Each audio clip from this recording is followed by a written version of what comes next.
Assalomu alaykum hurmatli obunachilar. Men Shermetova namozim. Bir azonda 11 mingenim. Bir de sel aşıp ko'rsa bo'ldi yani. Bahram Ismoilov kanalda chiqadi bu. Bir 50-60 odammiz. O'zbek, qirg'iz, necha odam o'tiribdi. Meni bir jinnaqdan bir harbada betib turibdi. Odamlara qarab o'tirgan. Shuncha odam o'tiribdi. Shunchani o'zingiz bilasizlar. Shermetovadan iloji bo'lsa beden kelmaydi. Diğer turptan mezun hiç mi hatagan yoktu. Teşhir bir 3 saate qarab gitti. Hiç kim ne gebegenini bilmeydi. Bir hatana da bilaginde arkasında her xil problem var. Assalomu alaykum. Yine bir merhaba. Videonun başından so'rashib o'tamiz. Shermetovada Sankt-Peterburgga geldim yine. İlacı bo'lsa Shermetovadan kelmanglar. Danış bilishlar bo'lasalar. İki xatoni deb bir marta biletimi o'zgartirib berdi İzmirda avtomatik. Berib yubormadi, ish qilib Shermetovada tekshiraveradigan qiyin ekan. O'tgan safar u normal o'tkazdi.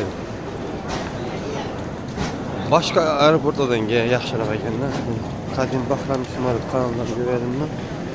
Chiqib ketgan ashib ko'rsa bo'lmaydi ekan. Aşatıp kalı kitip iş kılıp biledim gitti bari sonradan biledi dedi. Bir merte akbaba netip berdeki özgerdi. İkkilenci yapıldı oraya ki.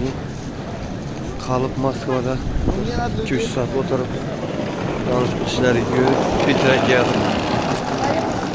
Şunlar artık koca kadını Shermetova'dan ilacısı olanla da bitmeyle. Bu kat teşedik. Bizleri bir anla bitirirler neyle yakşak başka aeroportlar. Bu da kalasa sağ salamet gelip aldık zehirli 3-4 saat 5 saat 6 saat eğlenseyken bize deseler kıyırak oldudan geri gelmemize şükür.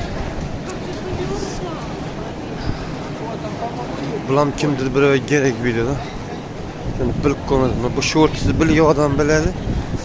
Akşam toxtatıp koymadım bunu. Bitire varıp devamını alıp veremem. Sakoda kalası emmeyse hoş. Sağ selamet geldim ben bir de.